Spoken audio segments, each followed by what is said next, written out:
আল্লাহ রাব্বুল আলামিন বলছেন বিআমওয়ালিকুম ওয়া আনফুসিকুম যালিকুম খায়রুল লাকুম ইন কুনতুম তা'লামুন।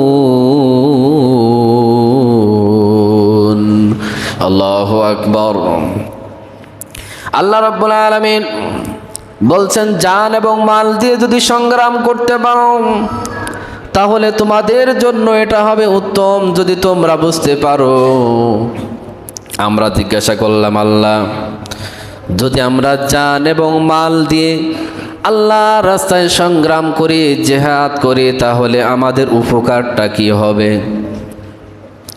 আল্লাহ রাব্বুল আলামিন পরবর্তী আয়াতে বললেন يغفر لكم ذنوبكم ويدخلكم جنات تجري من تحتها الأنهار ومساكن طيبة في جنات عدن ذلك الفوز العظيم।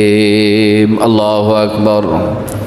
ইয়াগফির লাকুম যুনুবাকুম, কোন বান্দা বা কোন বান্দি যদি আল্লাহর রাস্তায় জিহাদ করে, একমাত্র আল্লাহ রাব্বুল আলামিনকে বিশ্বাস করে, আল্লাহ রাব্বুল আলামিনকে বিশ্বাস করে, বিশ্ব নবীকে বিশ্বাস করে, মেনে নেয়, জিহাদ করে আল্লাহর রাস্তায় জান এবং মাল দিয়ে যদি জিহাদ করে, আল্লাহ রাব্বুল আলামিন বলছেন সর্বপ্রথম ওই বান্দা বান্দির পেছনের সমস্ত গুনাহগুলো আমি আল্লাহ রাব্বুল আলামিন মাফ করে দেই।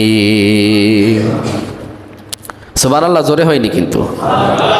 আল্লাহ মাফ করে দেবে আর আমরা চুপ করে বসে থাকবো?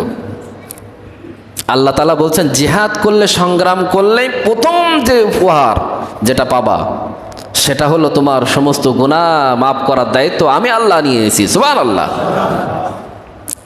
এখন বলেন, কিয়ামতের ময়দানে আল্লাহ রাব্বুল আলামিন যদি বলে বান্দা তুমি যা ভুল করেছো আমি সব মাফ করে দিছি, এর চেয়ে বড় চাওয়া, এর চেয়ে বড় পাওয়া পৃথিবীতে আর আছে কিছু?